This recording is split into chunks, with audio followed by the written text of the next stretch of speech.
निवडणूक होते, राज्य निवडणूक आयोगाची पत्रकार परिषद झाली, कशी तयारी असणार? मला अतिशय आनंद आहे की राज्य निवडणूक आयोगाने महानगरपालिका निवडणुकीच्या तारखा घोषित केलेल्या आहेत. 15 जानेवारीला राज्यातल्या सगळ्या महानगरपालिकांच्या निवडणुका होणार आहेत. या निर्णयाचं आम्ही स्वागत करतो, कारण राज्यामध्ये स्थानिक स्वराज्य संस्था ही प्रशासकांच्या भरोशावर चालणं ही काही लोकशाहीला अभिप्रेत नव्हतं. तथापि माननीय न्यायालयाच्या निर्णयांमुळे एक दीर्घकाळ या संस्था निर्वाचित प्रतिनिधींच्या विना होत्या.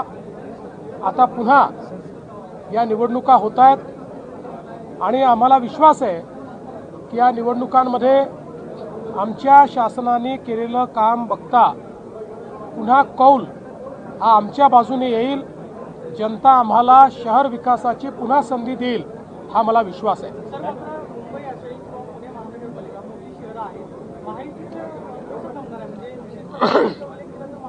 बघा, आम्ही महायुती करण्याचा प्रयत्न करतो.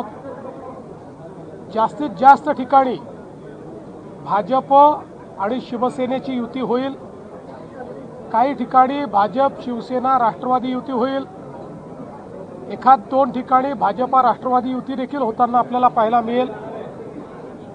आता तुम्ही पुण्यामध्ये मला विचारालच म्हणून सांगतो, पुण्यामध्ये मात्र अजितदादांची आमची चर्चा झालेली आहे. आम्ही दोघेही इथले मोठे पक्ष आहोत. भाजपने 5 वर्षात चांगल्या पद्धतीनं पुण्याचा विकास केलेला आहे. त्यामुळे कदाचित पुण्यामध्ये राष्ट्रवादी काँग्रेस आणि भारतीय जनता पार्टी अमोरासमोर लढताना त्या ठिकाणी पाहायला मिळतील. पण असं असलं तरी ही मैत्रीपूर्ण लढत असेल, याच्यामध्ये कुठेही कटुता नसेल. CEN न्यूज, देश प्रदेश की ताज़ा तरीन खबरों के लिए CEN न्यूज को सब्सक्राइब करें और रहें पल पल की खबर से हर पल बाखबर.